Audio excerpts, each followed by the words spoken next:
খুলেছে। সরকার মানুষকে শিক্ষা দিচ্ছে না, মদের দোকান চালু করছে। সমস্ত কলেজে ক্যাম্পাসে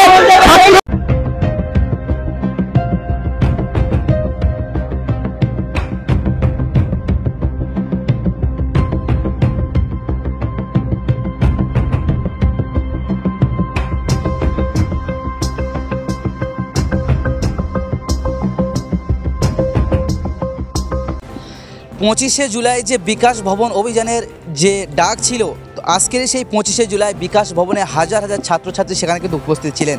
হ্যাঁ, যে ছাত্রছাত্রী সেখানে উপস্থিত ছিলেন সেখান থেকে কিন্তু তাদের পুলিশ পারমিশন না থাকায় যেখান থেকে অভিযান শুরু হওয়ার কথা ছিল সেখান থেকেই তারা যখন শুরু করবে অভিযান তাদের, সেখান থেকে কিন্তু পুলিশ পারমিশন না থাকাতে তাদেরকে কিন্তু একের পর এক গ্রেফতার করছে। এবং সেই ছাত্রছাত্রী কি বলছেন বিস্তারিত জানাবো আপনাদেরকে প্রতিবেদনে।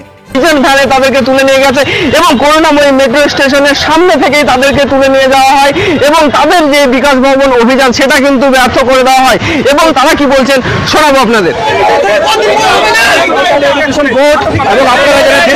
চাকরির দাবিতে এখানে যেটা আমাদের চলছে, আজকে শান্তিপূর্ণভাবে গণতান্ত্রিকভাবে আন্দোলন করা হচ্ছিল আমাদের ছাত্ররা। অনেকে এখানকার আন্দোলনের, আমি ছাত্র নয়, আমি প্রফেসর বাপি সোরেন। আজকে আমরা সান্তাল এডুকেশন বোর্ডের দাবিতে এখানে বারবার করছেন একটা গণতন্ত্র আন্দোলন করতে। কিন্তু 10,000 নতুন করে মদের দোকান খুলেছে। সরকার মানুষকে শিক্ষা দিচ্ছে না, মদের দোকান চালু করছে। সমস্ত কলেজে ক্যাম্পাসে ছাত্রছাত্রীদের নিরাপত্তা দাবিতে আজ আমরা পশ্চিমবঙ্গ রাজ্য কমিটির পক্ষ থেকে বিকাশ ভবন ডাক দিয়েছিলাম। কিন্তু আমাদের মিছিল শুরু হওয়ার আগেই পুলিশ আমাদেরকে অনৈতিকভাবে গ্রেফতার করে নিয়ে যাচ্ছে। আমরা এই ঘটনার তীব্র নিন্দা ও ধিক্কার জানাচ্ছি। মাদ্রাসা শিক্ষা ব্যবস্থার উন্নতির জন্য আমরা স্টুডেন্টরা রাস্তায় নেমেছিলাম, কিন্তু রাজ্য সরকার অনৈতিকভাবে আমাদেরকে ডিটেইন করছে।